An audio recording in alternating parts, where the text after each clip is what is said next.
One hit. That was the number. One hit in 4 at-bats on the night of his 32nd birthday. A single, cleanly struck, in the 2nd inning. Nothing after that, a groundout, a fly ball, a strikeout on a pitch that caught the outside corner in a location that would have gotten most hitters in this league. By the raw arithmetic of a box score, it was a quiet night for Shohei Ohtani. And in most places, that is exactly how it would have been received. A quiet night. A birthday that the baseball gods declined to make cinematic.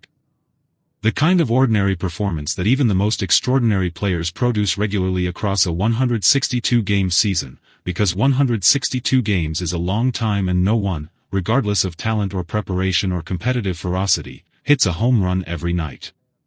Most places understood this. One corner of the media landscape did not.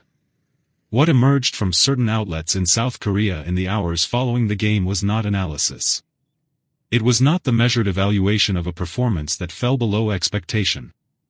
It was something sharper and more personal, a criticism of Ohtani that moved quickly from the baseball he had played to the person playing it, from the one hit he had recorded to broader questions about his motivation, his focus, his commitment, and whether the birthday celebrations that had surrounded the game had somehow compromised the competitive seriousness that has defined every public moment of his career. The reaction, when it reached the United States, was immediate. And it came from people whose opinions on baseball carry a particular kind of weight. To understand why the criticism landed so badly, you have to understand what Ohtani had actually done on his birthday. Not just the one hit. Everything. He had taken the mound in the 3rd inning, because that is where his schedule placed him, because the pitching plan had been built around his availability, because Dave Roberts had constructed a game plan that required Ohtani to contribute in both directions. He had thrown 72 pitches. He had recorded 11 strikeouts through his innings of work. He had induced a double play in the 4th inning with runners on 1st and 2nd that prevented what the Padres broadcast team was already framing as a potential go-ahead rally. The pitching line was not merely good. It was, by any honest evaluation, exceptional.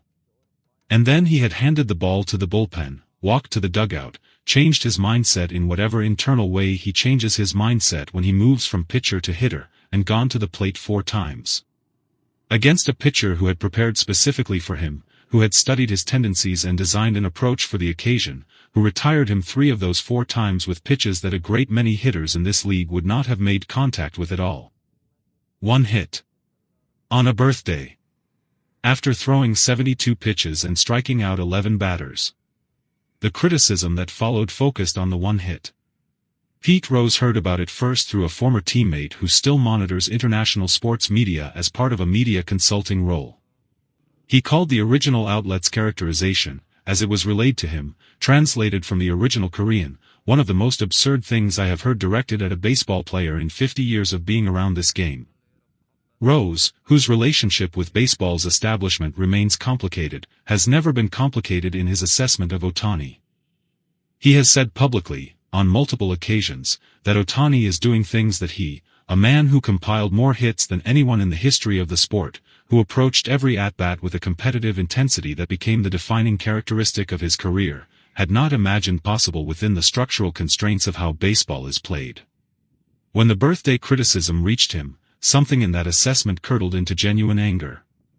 You want to criticize Shohei Ohtani for one hit after he throws 72 pitches and strikes out 11 guys, he said, in remarks that were quickly picked up by American baseball media. On his birthday? Against a pitcher who spent his entire preparation trying to solve him specifically? You go ahead and do that. I'll be over here watching what he actually does and understanding what I'm watching. He paused before adding the line that circulated most widely. The people writing that criticism have never stood in a batter's box in their lives. If they had, they would understand that one hit after what he did on that mound is not a failure. It's a human being performing at a level that the rest of us can only describe, never replicate. Reggie Jackson's response came through social media, a platform he uses sparingly and deliberately, reserving it for moments when he feels something strongly enough to want his name attached to it publicly. He posted 4 sentences. Shohei Ohtani struck out 11 hitters and got a hit on his 32nd birthday. The criticism from certain outlets calling this disappointing is embarrassing for those outlets. In my career I never once did what he does every time he takes the field. Shame on anyone who doesn't recognize what they're watching. 4 sentences. No elaboration. No invitation to debate. The post received more engagement in 6 hours than most baseball-related content generates in a week.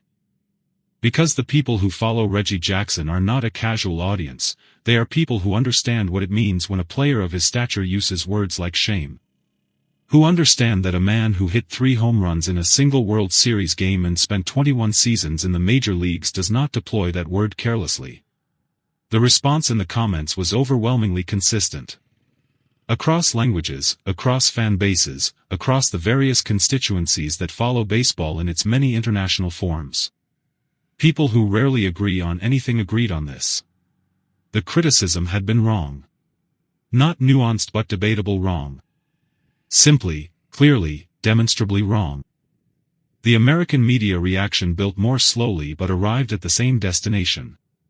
Several prominent analysts who cover the sport daily addressed the Korean coverage directly in their morning shows and podcasts, not with the reflexive defensiveness of people protecting a local product, but with the specific frustration of professionals who have spent years trying to communicate to general audiences what Ohtani actually is and what his performances actually mean.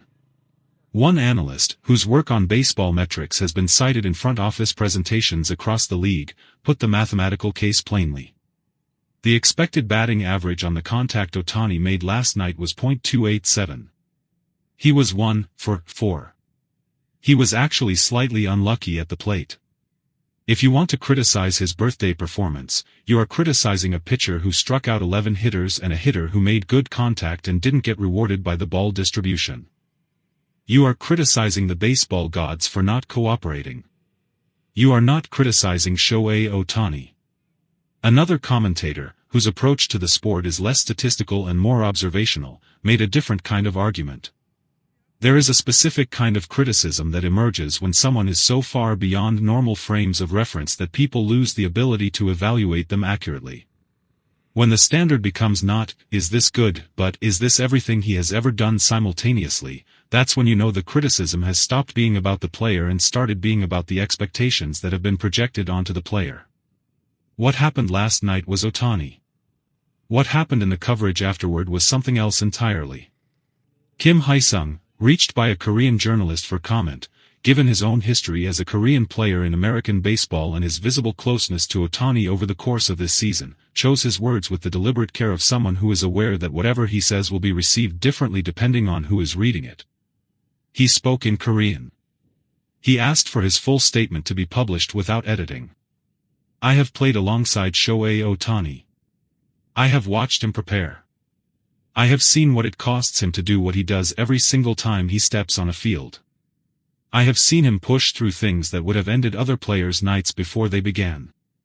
What he did on his birthday, pitching the way he pitched, competing the way he competed, getting a hit against a pitcher who had prepared specifically to retire him, deserved respect. Not criticism. Not this kind of criticism. He paused in the recording that accompanied the written statement. When he continued, his voice had dropped slightly. I understand that Korean media has its own pressures and its own angles and its own relationship with this sport. I respect that. But I want to say clearly, as a Korean player who knows this man, that the coverage I saw was not fair. It was not accurate. And it did not reflect the Ohtani that I know. The statement landed differently in South Korea than it did in the United States. In America, it was received as confirmation of what most observers already believed. In Korea, it generated its own significant debate, a Korean athlete in the American major leagues publicly disagreeing with domestic coverage of a Japanese player, in a media environment where those national identities carry complicated historical weight. Kim had known it would. He had said it anyway. Ohtani himself was asked about the coverage during his next media availability. He had seen it. His team monitors international media comprehensively enough that it would have been unusual if he hadn't. He had therefore had time to sit with it, to process it in whatever private way he processes things before they are allowed to affect his public presentation.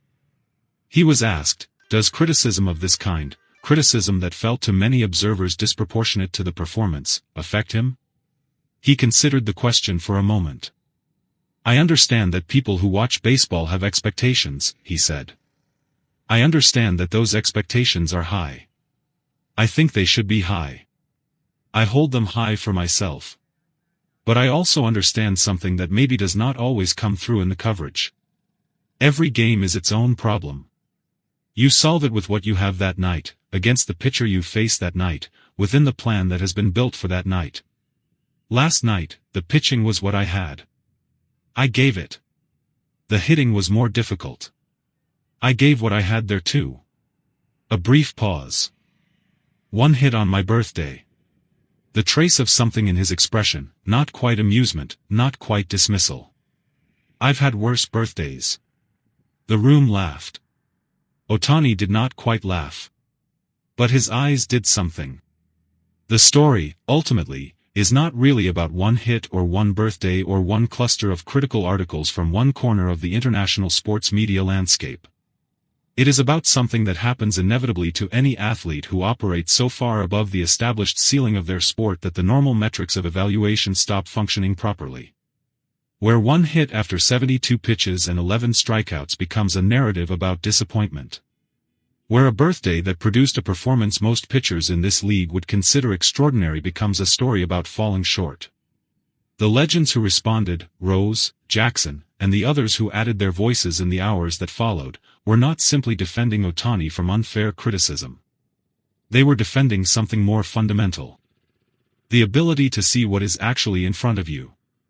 To watch a 32-year-old man do something on a baseball field that has never been done before, in a sport that has been played professionally for over a century, and respond not with the manufactured disappointment of inflated expectations but with the simple, clear-eyed recognition that this is extraordinary. That it has always been extraordinary. That one hit on a birthday, after everything else he gave that night, is not a failure. It is a human being. Doing something impossible.